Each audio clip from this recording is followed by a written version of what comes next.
अब बात उस छोटी सी मुलाकात की जो यूपी की राजनीति में बड़े विवाद का सबब बन गई। बात सपा नेता रामगोपाल यादव जो अचानक अपने विरोधियों के निशाने पर आ गए हैं। इसमें प्रसपा के संस्थापक और खुद रामगोपाल के चचेरे भाई शिवपाल सिंह यादव भी हैं, तो सपा के पूर्व सहयोगी केशवदेव मौर्य भी हैं। राजभर की पार्टी भी पीछे नहीं है। अब सवाल यह है कि इस विरोध का आधार क्या है। आखिर सीएम योगी आदित्यनाथ से मिलकर रामगोपाल यादव ने ऐसी क्या बातचीत की जो माहौल गर्मा गया। ये जानने के लिए ये रिपोर्ट देखिए।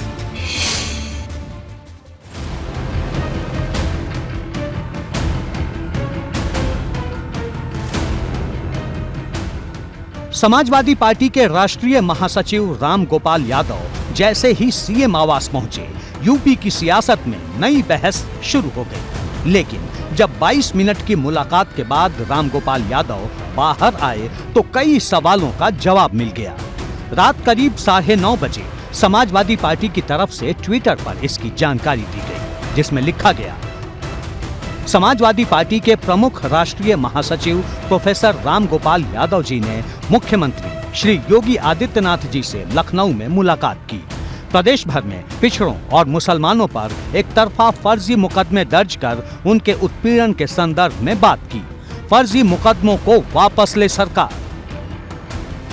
दरअसल रामगोपाल यादव के सीएम योगी से मिलने के पीछे की वजह ना तो पिछड़ों पर एक तरफा फर्जी मुकदमे का कोई मामला था और न ही मुसलमानों को प्रताड़ित करने की कोई बात, बल्कि रामगोपाल यादव एटा के रामेश्वर सिंह यादव के परिवार वालों की परेशानी को लेकर सीएम योगी के आवास पर पहुंचे थे, जिसका जिक्र उन्होंने अपनी उस चिट्ठी में भी लिखा है, जिसमें पहली ही लाइन में साफ साफ लिखा गया है, मैं ये पत्र एटा जिले के पूर्व विधायक रामेश्वर सिंह और उनके परिजनों के अकारण उत्पीड़न को रोकने के लिए लिख रहा हूँ।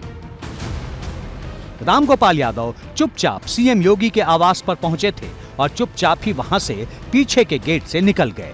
उन्होंने इस मामले पर ना तो मीडिया से बात की और ना ही कोई ट्वीट किया। रामगोपाल यादव अगर किसी बात को लेकर सीधे सीएम योगी के पास पहुंचे हैं तो ये बात अपने आप में बहुत बड़ी है। रामेश्वर यादव को रामगोपाल यादव का करीबी माना जाता है। रामेश्वर यादव समाजवादी पार्टी से 3 बार विधायक रहे हैं। रामेश्वर और उनके भाई जोगेंद्र यादव पर करीब 80 केस दर्ज हैं।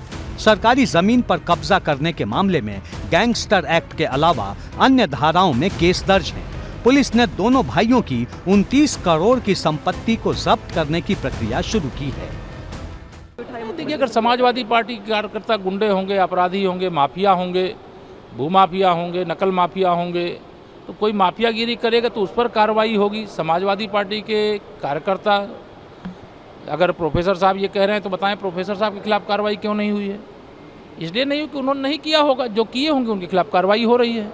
इसलिए मैं समझता हूँ कि समाजवादी पार्टी को लगातार यह सोचना चाहिए कि गुंडों, अपराधियों, माफियाओं, दंगाइयों के बल पर राजनीति नहीं होती है। दरअसल बसपा के जमाने से ही पूर्व विधायक रामेश्वर यादव, जोगेंद्र सिंह यादव और उनकी पत्नी के साथ साथ पूरे परिवार पर दर्जनों मामले चल रहे हैं, जिसका जिक्र रामगोपाल यादव ने अपनी चिट्ठी में भी किया है।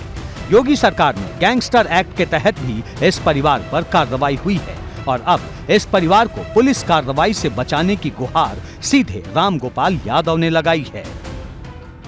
एबीपी गंगा के लिए ब्यूरो रिपोर्ट।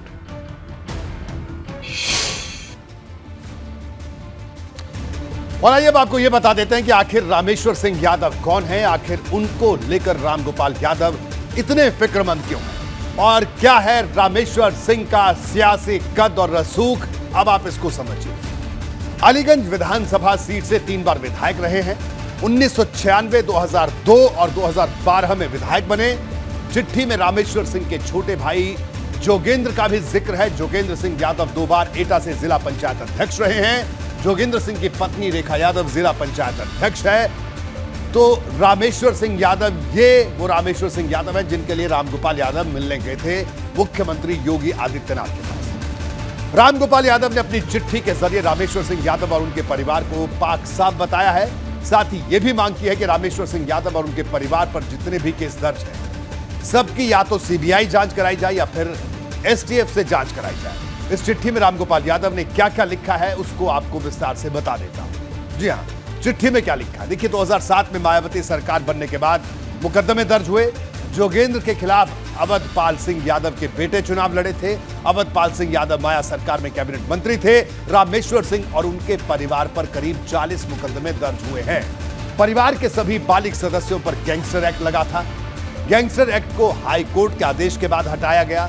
2018 में फिर परिवार के सदस्यों पर 2 मुकदमे दर्ज हुए। मुकदमों के पीछे राजनीतिक विरोध को वजह बताया गया। 2021 में रेखा यादव ने जिला पंचायत अध्यक्ष का चुनाव लड़ा। जोगेंद्र सिंह यादव की पत्नी है रेखा यादव। चुनाव के वक्त रामेश्वर सिंह और जोगेंद्र सिंह पर 3 नए केस दर्ज हुए। शॉपिंग कॉम्प्लेक्स और फार्म हाउस पूरी तरह ध्वस्त हुआ। बाद में हाईकोर्ट ने 3 में से 2 मुकदमों पर स्टे लगाया। तीसरे मुकदमे में हाईकोर्ट से जमानत मिल चुकी है। स्टे लगने के बाद भी मुकदमों के आधार पर कार्रवाई हुई। प्रशासन ने रामेश्वर सिंह के भाई का ईंट भट्टा तोड़ा। विरोध करने पर परिवार के कई सदस्यों का नया मुकदमा हुआ। रामेश्वर सिंह की गैंगस्टर एक्ट के तहत गिरफ्तारी हुई। रामेश्वर सिंह की गिरफ्तारी के बाद परिजनों पर फिर मुकदमे हुए। मुकदमा लिखने की तारीख पर भी सवाल उठाया गया। मुकदमा लिखने के दिन ही रामेश्वर सिंह की मां का देहांत हुआ था। रामेश्वर सिंह और उनके भाइयों की जमीन कुर्क की गई है। अब जोगेंद्र सिंह की गिरफ्तारी की कोशिश की जा रही है। व्यक्तिगत रंजिश के तहत कुछ लोगों ने इशारों पर कार्रवाई की। तमाम बातें रामगोपाल यादव ने अपनी चिट्ठी में लिखी है। एटा पुलिस जोगेंद्र सिंह की हत्या भी करवा सकती है, ऐसी शंका भी उन्होंने जाहिर की है। और इन्हीं तमाम वजहों को लेकर वो मुख्यमंत्री योगी आदित्यनाथ से मिले हैं। रामगोपाल यादव के सीएम आवास पर पहुंचने की देर थी। दूसरी तरफ से सियासी हमले शुरू हो गए। किसी ने इसे पर्दे के पीछे की डील से जोड़ा तो किसी ने रामगोपाल के खिलाफ चल रही जांच की याद दिला दी। लेकिन सबसे तीखा हमला शिवपाल यादव ने किया। शिवपाल यादव और रामगोपाल के बीच कैसी खींचतान है ये सब जानते हैं। और चुनाव में हार के बाद ये पहली बार है जब शिवपाल ने खुलकर रामगोपाल यादव पर हमला किया है। साथ ही मुलायम परिवार के वो सदस्य भी रामगोपाल पर सवाल उठा रहे हैं जो भाजपा में शामिल हो चुके हैं।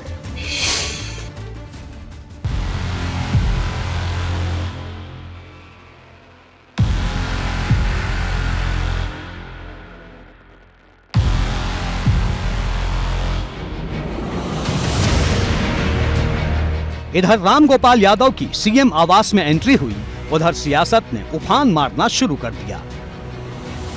रामगोपाल यादव और शिवपाल यादव में कैसे रिश्ते हैं ये सभी जानते हैं। और जैसे ही ये खबर शिवपाल यादव की पार्टी तक पहुंची, सबसे पहला सवाल वहीं से उठ खड़ा हुआ।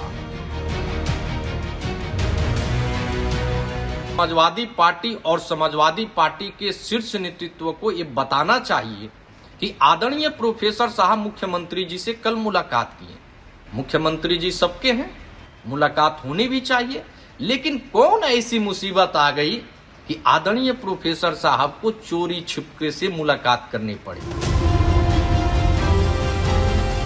रामगोपाल यादव सोमवार को सूर्यास्त के बाद सीएम आवास पहुंचे थे और मंगलवार को जैसे ही सूर्योदय हुआ, चुभते हुए सवाल समाजवादी पार्टी की तरफ उछाले जाने लगे। मुलायम सिंह के समधी हरिओम यादव जो भाजपा में शामिल हो चुके हैं, उन्होंने भी रामगोपाल यादव पर तंज कसा है और उन्हें स्वार्थी तक बता दिया है। यादव सिंह वाले प्रकरण में रामगोपाल खुद, उनका लड़का पूर्व सांसद और उनकी पुत्रवधू तीनों फंसे पड़े हैं।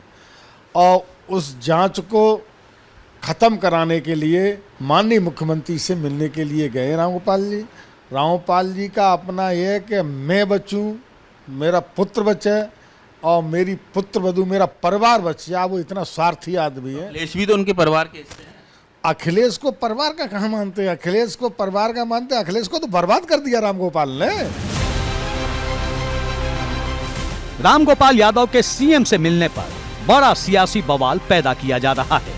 ओम प्रकाश राजभर की सुभाषपा की तरफ से अखिलेश पर चुभता हुआ हमला किया गया और याद दिलाया गया कि अगर ओपी राजभर के सीएम आवास जाने पर झाड़ फूंक कराना जरूरी है तो फिर रामगोपाल यादव का क्यों नहीं। अरुण राजभर ने ट्वीट किया, अब सपा सुप्रीमो अखिलेश यादव बताएं कि भाजपा की आत्मा ओम प्रकाश राजभर से निकलकर रामगोपाल यादव में घुस गई है क्या? अखिलेश यादव किस तांत्रिक से अब प्रोफेसर साहब की झाड़ फूंक करवाएंगे? ये शिष्टाचार मुलाकात नहीं है बल्कि प्राण बचाओ मुलाकात है। ये डरे हुए हैं, इसलिए वहां जाकर शरणम गच्छामी कर रहे हैं। अब तो समझ में आ गया। अब वो लोग कहाँ थे, बिल से निकले बाहर, चोरी चोरी चुपके चुपके किससे मिलने जा रहे हैं। अब बोली नहीं आ रही है, अब बाहर आके कैमरे पर भी बोल नहीं पा रहे हैं और ट्वीट कर रहे हैं कि कार्यकर्ताओं के सम्मान के लिए जा रहे हैं, कार्यकर्ताओं के साथ उत्पीड़न हो रहा है तो जा रहे हैं। यही बात माननीय ओम प्रकाश राजभर जी सरकार नहीं बनी उसके बाद से कार्यकर्ताओं के लिए कहने लगे तो इन लोगों को बुरा लग रहा था।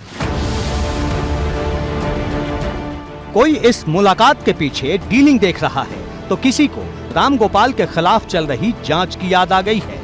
सपा से गठबंधन तोड़ने वाले महान दल के अध्यक्ष केशव देव मौर्य ने भी चुभने वाला तंज कसा है। देखिए, ये मुलाकात मुझे संदिग्ध लग रही है।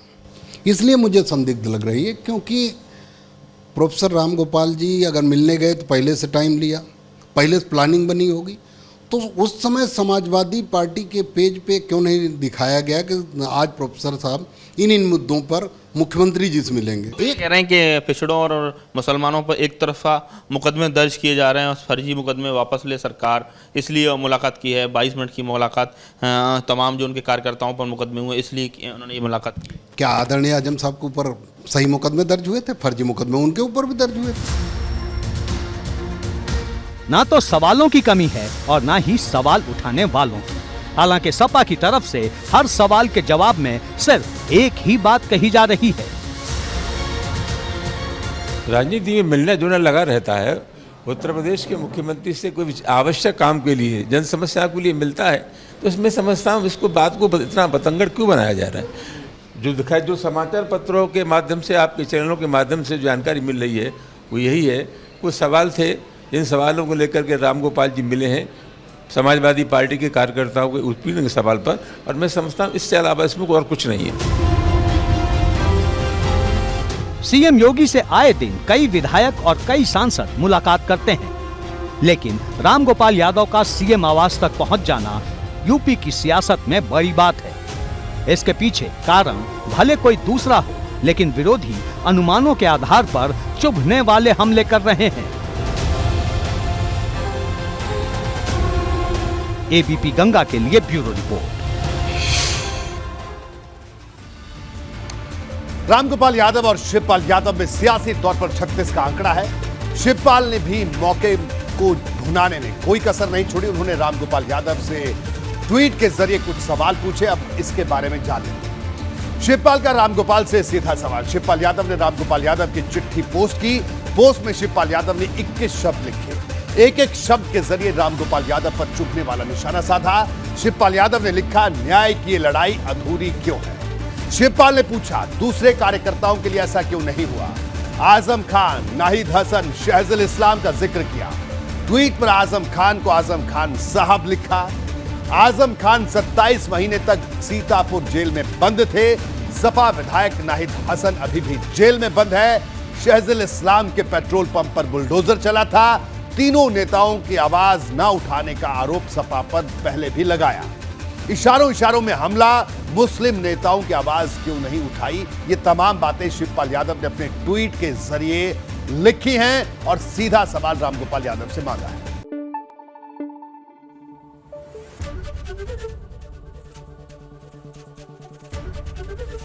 एबीपी गंगा, खबर आपकी, जुबान आपकी।